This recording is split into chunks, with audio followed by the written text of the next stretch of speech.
Okay. And now we Go to the next slide.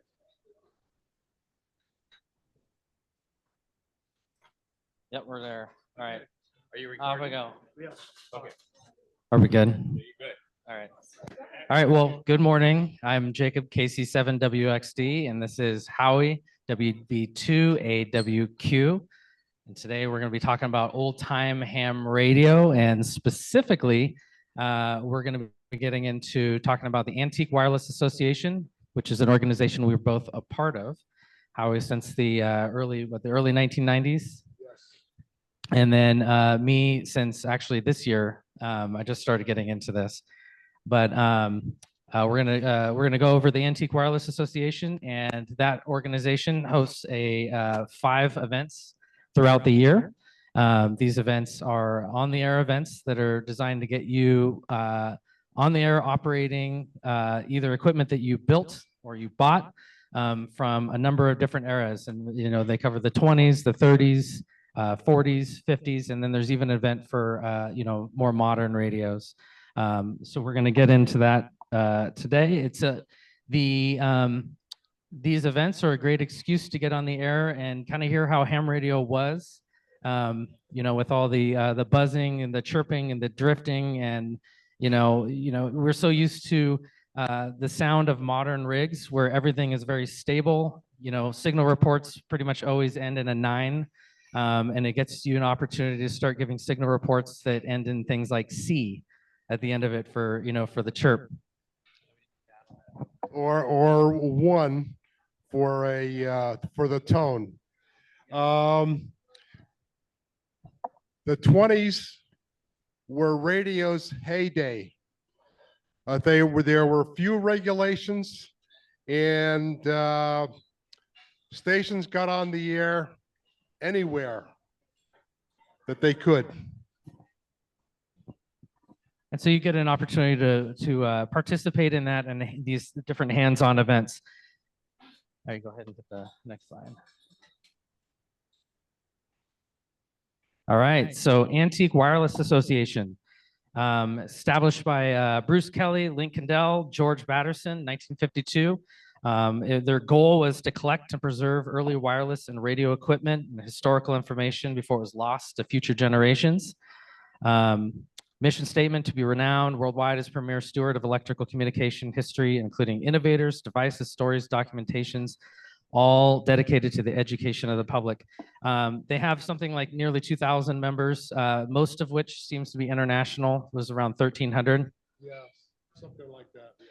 Right, and then their membership's made up of ham radio operators, radio hobbyists, students, researchers. How we will get into a little bit more. The AWA is located in Bloomfield, New York, on Route 5A, and the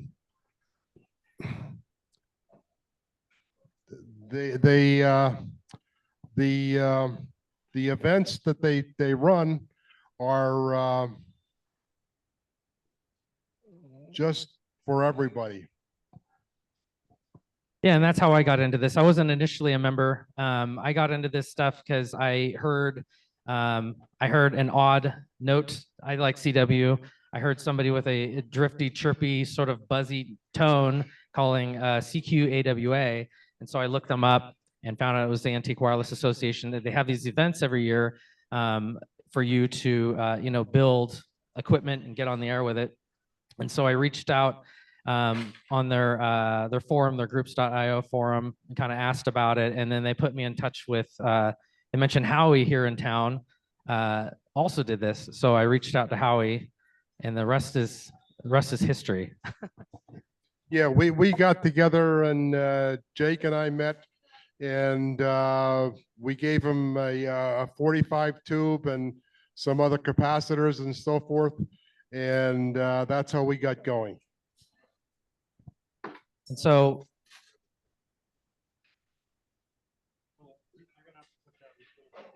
we'll have pictures, so you'll just move on to the next one. All right, so as we were mentioning, there's 5 different events throughout the year. The first of those events is the 1929 Bruce Kelly QSO party, which Howie's going to talk a little bit about. Okay, the 1929 QSO party is with self-excited oscillators only. There are no crystals allowed. And I'd like to pass this around.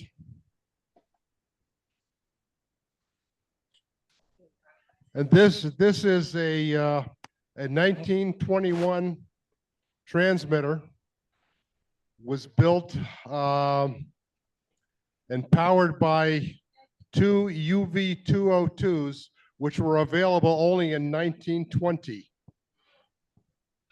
They were the predecessors to the 210 and the 10 type tubes. And like I said, they were available only in 1920. The transmitter uses a meter that was built in 1920, and the capacitor, the capacitor used is from 1925.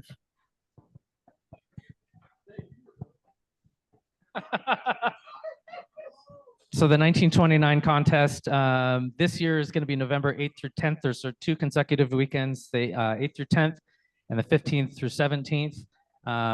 It's open for 19. The way they do it is it's based off of the year, the design when the tube came out. So 1929 and earlier tubes are permitted. And so just given the era of the equipment, you're probably going to be building something. I mean, if you're lucky, you might find something available. The oscillators are TPTG and tuned, not tuned, and Meissner oscillators. And if you're adventurous, maybe a Colpitts, but we'll see how that goes. But so you're limited to 25 watts of input power. In this era, I mean, actually for quite some time, the power ratings are measured on input power because it's easy to do.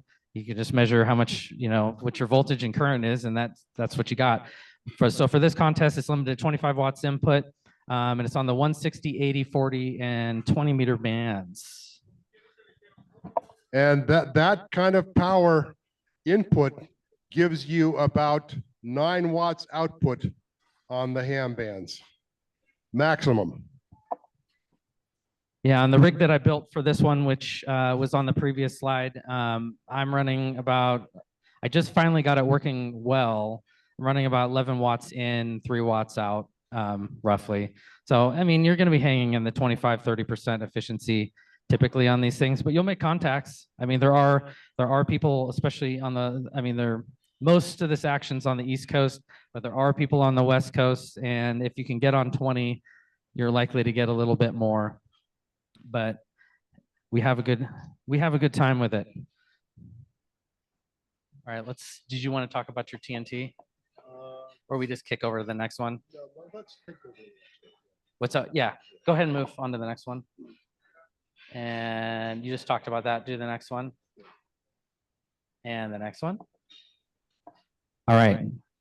We're just kind of zipping through this for lack of time. The second event, this one's actually it's not an official event. This is this actually just started this year. They had the first event back in April. This is the 1935 George Patterson QSO party.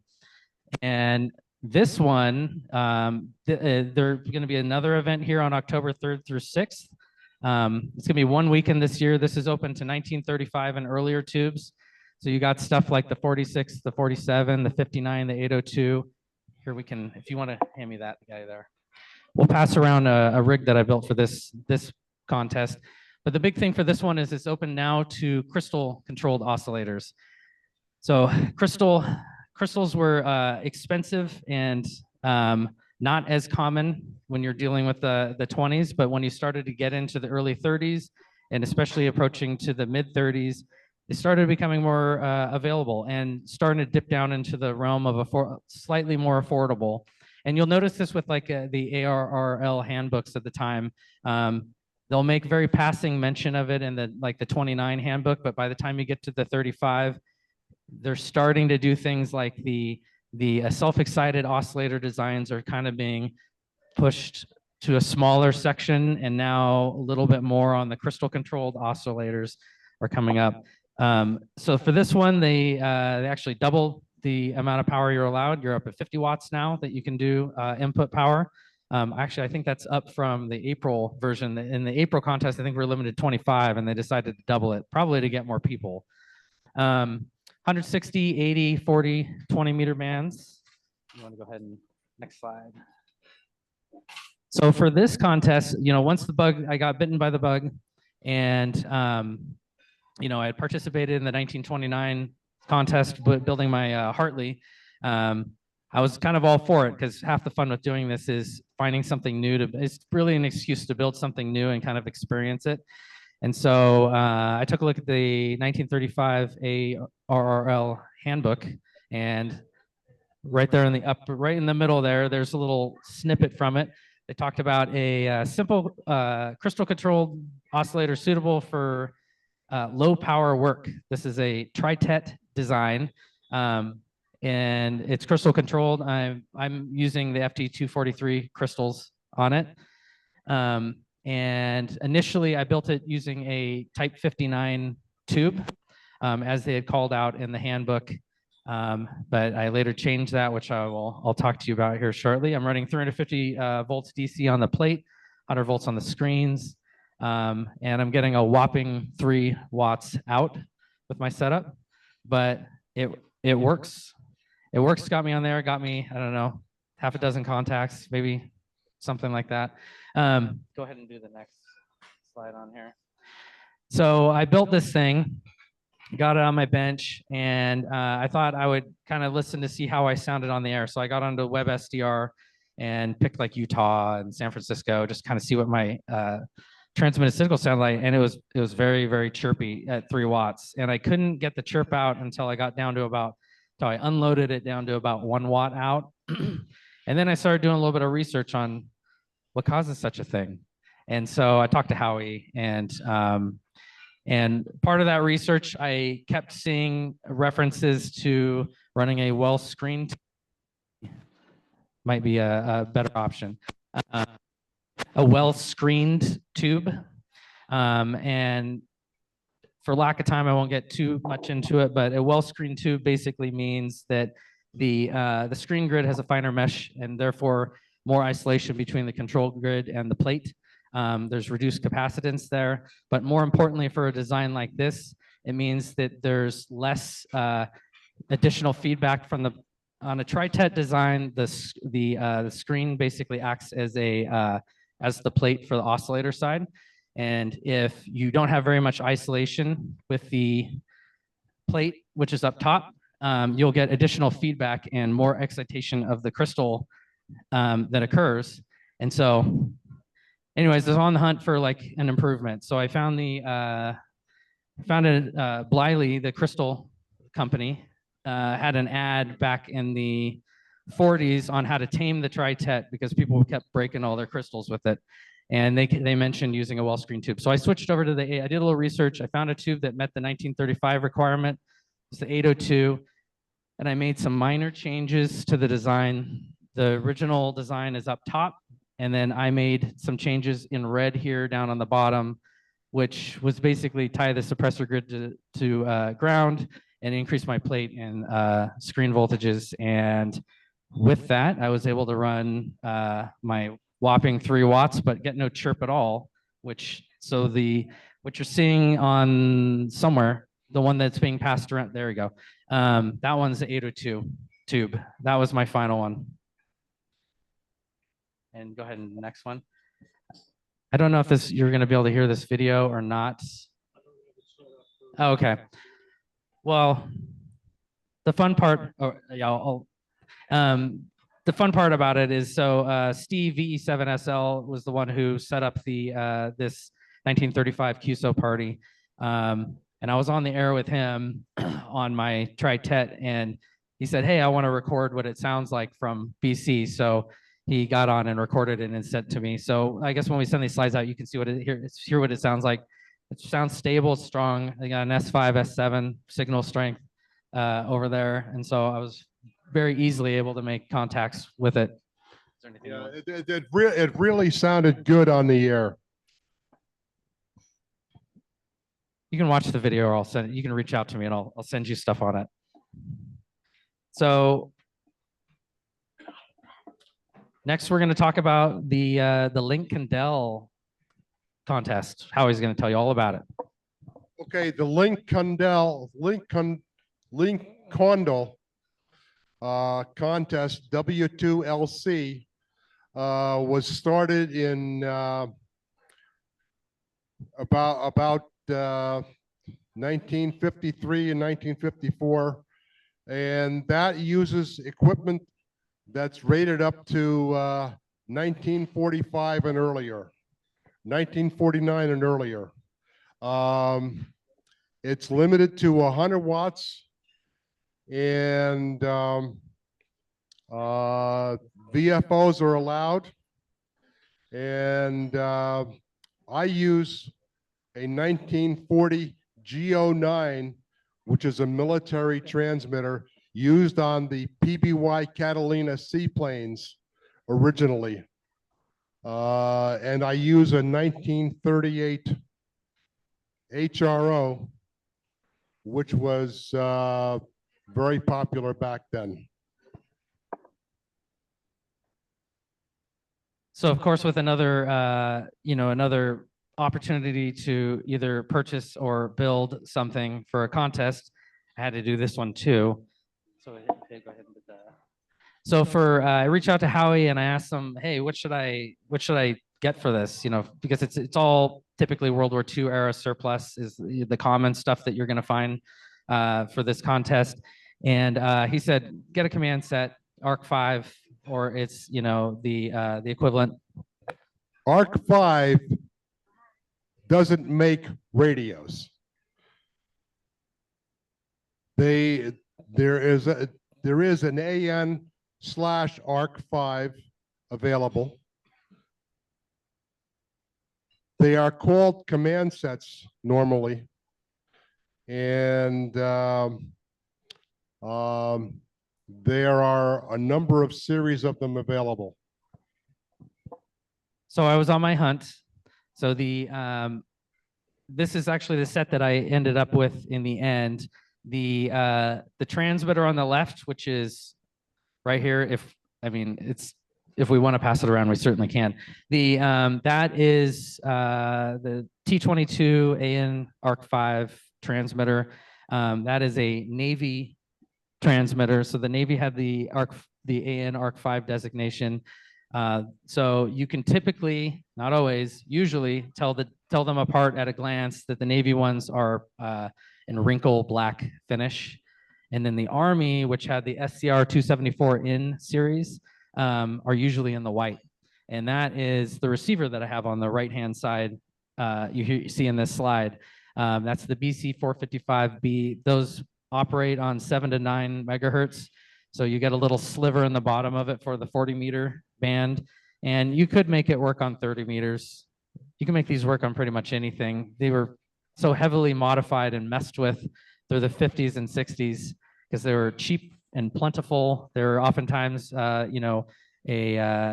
novice's first rig. They would convert it over to crystal control. In those days, novice license limited you to what, 75 watts input and crystal, typically. Yeah. So these do about 20 watts out. You can get more, you can get less. I'm about 18 with the amount of plate voltage that I'm running on it. Go ahead and run the next one. So part of you'll run into all of these builds. You're going to have to build a power supply. So until you get to a certain point and you have enough power supplies that you have so much variety in voltages and for your plates and screen, you just kind of pick and choose amongst them. I started out on this, so everything I've had to do, I've had to build a power supply for. So I built this power supply for the ARC 5 for the command set transmitter, and I went on eBay, found that that transformer. It's a no-name transformer, but it was huge, and that one, when I rectify it to DC, I'm getting about 500 volts roughly. And then a little Amazon special, up 12-volt power supply in the upper right-hand corner inside of that thing. I think that was like $8 on Amazon. I'm running that, using that for my filaments. And then down on the bottom, you see that's the AWA actually sells these PCBs for regulated power supplies. So I'm using that to get my 200-volt screen voltage. And the bottom left is the rectifier section, rectification and filtering for the 500-volt plate. What you got? Let's do next. So I got the receiver.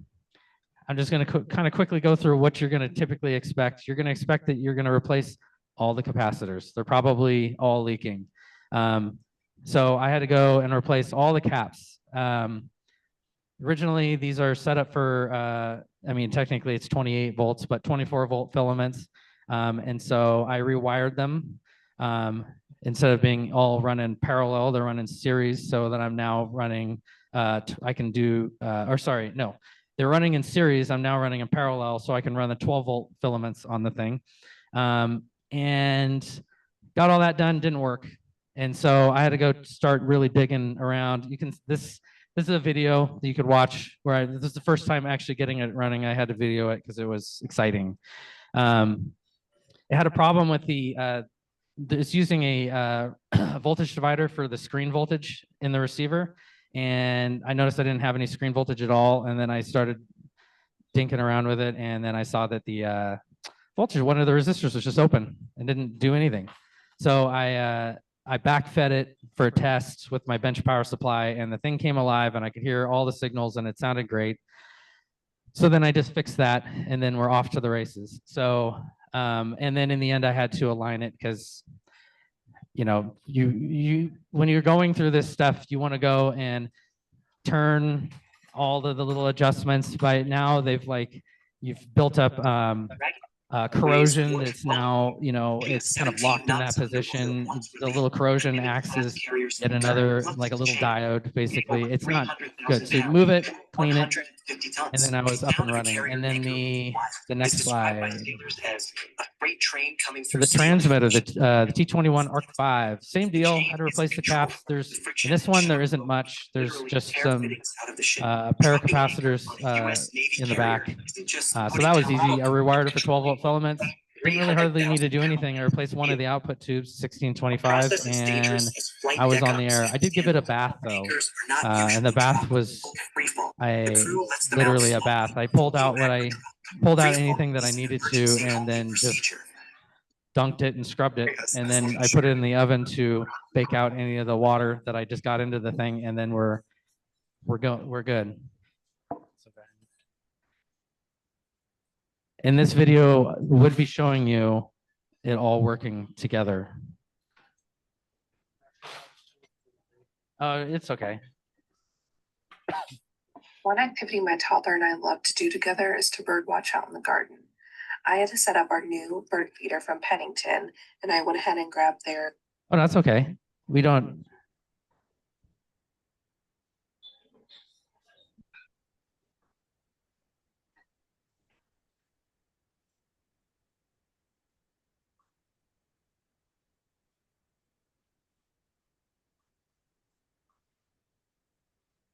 Am I back?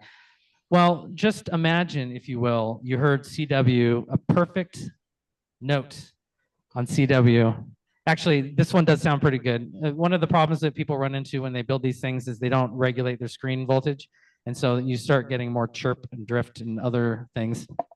Yeah, I don't regulate the screen voltage on my command transmitter, and they do chirp. But it sounds good. Really, the point of this is you don't have to build everything. There is equipment out there that you can purchase, and sometimes they'll work as is. Sometimes you need to fiddle with it a little bit, but these designs are pretty simple. You don't need to also run the receiver. These contests are really centered around mostly the transmitter side, you know, what sort of transmitter you're getting on the air with, and the transmitters tend to be a lot more simple. So next we have the John Rollins Memorial DX events, and this is starting to get into slightly more modern. Okay, the John Rollins W1FPZ event utilizes both AM and CW, and it requires that your equipment be 1969 or earlier. It's limited to 100 watts again, and 80, 40, 20, and You go ahead, hit the next slide. Here's your response. okay. This is my dad's gun set G76, which was built in 1961. I use it in the John Rollins event, and my dad worked the world with it on 6 meters. And now I have it, and it's just great to use. 6 meters. Yeah, the nice thing about the John Rollins event and the next event that I'm going to talk about, the last one, is there are more commercial options out there. And so if you wanted a way to kind of dip into playing with these sort of radios, this does give you a lot better opportunity, because now you're getting into stuff that the odds are it's probably going to work. You're not going to have to go through it, you know, completely like when you start dealing with World War II era and earlier type builds. So opportunity knocks here. The last event is the amplitude modulation QSO party. This is September. This is actually coming up September 27th, 28th.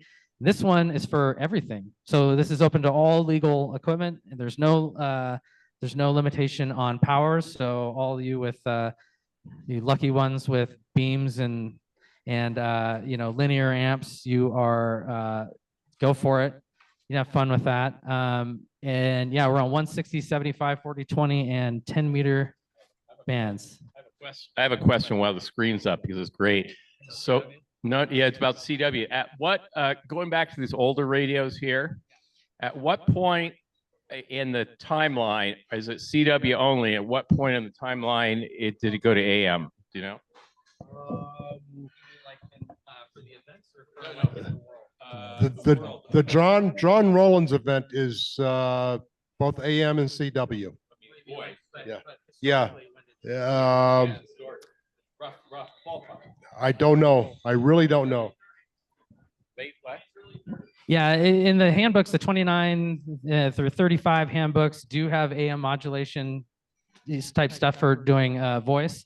For these events, actually, the Link Kendall event does allow AM on it, and so yeah, so you could run that on 40s equipment, but up to this point, I've only done CW, but that's going to change. I'm going to try something.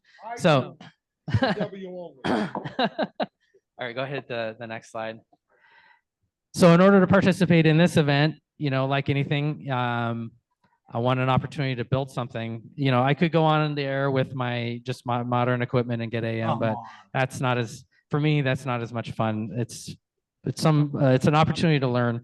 And so what was a common way that people would get onto AM if they didn't have AM on their rigs? Well, you'd build a modulator, an external modulator. So I found this design has been in the handbooks forever, and it just takes on various forms with different tubes and different power. But I was going to build a 6BQ6 modulator. So it's designed for rigs like in the 25 to 50 watt input class, like the Heathkit AT1 or the Johnson Viking Adventurer, would be good examples of a rigs that would work well with this sort of a modulator. The tubes, the 6BQ6 are not typically audio rated tubes, but they do actually work well. They're used for horizontal sweep tube on TVs. And so at least TVs of that era, those tubes came out into the 50s. So this modulator technically would then allow me to run the John Rollins event and the AM QSO party event, because the tubes would be legal for those events. But yeah, it was this particular design I found in the 1955 December 1955 QST. It's pretty simple. There it is on the bottom left. I'll plug in my mic. This is going to modulate the plate on my Heath kit. The Heath kit exposes, there's a jumper in the back on a octal socket that, so I can continue running in CW mode, but I can remove the jumper and then modulate the plate using my little modulator. So I ordered all the stuff. I have, 2 weeks, 3 weeks? So I got to get to it. I got to quickly build this thing, get on the air, and then I might pull Howie in to try AM on one of his rigs. Yeah, Jake and I have communicated several times before on various Antique Wireless Association events. I know that if all else fails and the band conditions suck, I know I can always work Howie because we're on just opposite ends of town. So we always actually get one, but no, it's pretty fun. So that's, I believe that is the last slide here. So I've added some resources here. We have the Antique Wireless Association up top. You see a couple links for the ARRL handbooks, 1929, 1935. If you're interested in this sort of thing, the best places to look is old QST magazines. And if you're a member, all that stuff is available. So you can search the archives, for kind of inspiration, if you will. For the really old stuff, if you go to World Radio History, they actually link a bunch of these different handbooks. The Google Doc, the fourth one down here, I fully documented that tri-tet build that I did over here, including links to a spreadsheet where I have links for everything that I purchased, where I got it, how much it was, what's the quantity, changes I made in the design, what you need to do for the winding on the output link coil. I 3D printed the coils on that, and I made them kind of look like Hammerlin, coil forms. I have links to the STL files for 3D printing those. So it would be cool if if at least one of you got on the air with this stuff. It'd be fun to have another local. There's a little cluster up in Vancouver, BC, who does this too, and it'd be fun to have a Northern Nevada. I guess we kind of do because we got two of us, but it works. And then the final one in there, that eBay link, Antique Wireless Association does have. They sell a 6AQ5 a transmitter PCB. For a 6AQ5 based transmitter. 6AQ5 came out in the mid 50s, so it's technically legal for John Rollins. So if you wanted, it's inexpensive. The PCBs, I think, are like $13. Parts minus tube and variable caps. The parts to populate the board are around $10. And that's the one right there, if you want to hand me that. We'll pass this around. I made this. I was just trying to think of if you wanted to build something and you wanted something a little bit more structured to build, that might be an interesting option. One last quick thing before we get into the Q&A is I do have to mention the safety aspect of this, because you're dealing with high lethal voltages. So, be mindful where your hands are. Don't touch things with both hands. Keep one hand in your pocket when you're messing with stuff, and use good judgment when messing with it. But you definitely can. I haven't fried myself yet, so let's open it up to questions. You guys have anything? Any questions? Besides knowing somebody that's got a incredibly large stockpile of old tubes, where are you finding your tubes? Flea markets. The question was, where do you find the tubes for this old stuff? And flea markets are the best source of those. Yeah, you can do, I've gotten tubes off of eBay. You can get them from antique stores. Yeah. Yeah. Okay. There are a lot of vendors at the ham swaps who have a lot of tubes. So if you're interested, poke around and you might find what you're looking for. And does anybody know if Hammond Hi-Fi does tubes? Okay, tubes, Hammond Hi-Fi. Okay, quick thing from Dave, and then we got to wrap her up. Dave Miles, you had a question? In the really early days, like 1920s, what was the power level from the FCC?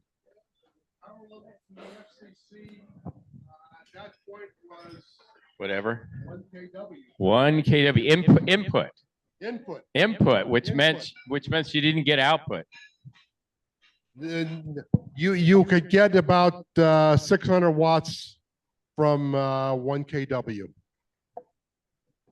see if there's any anything on chat.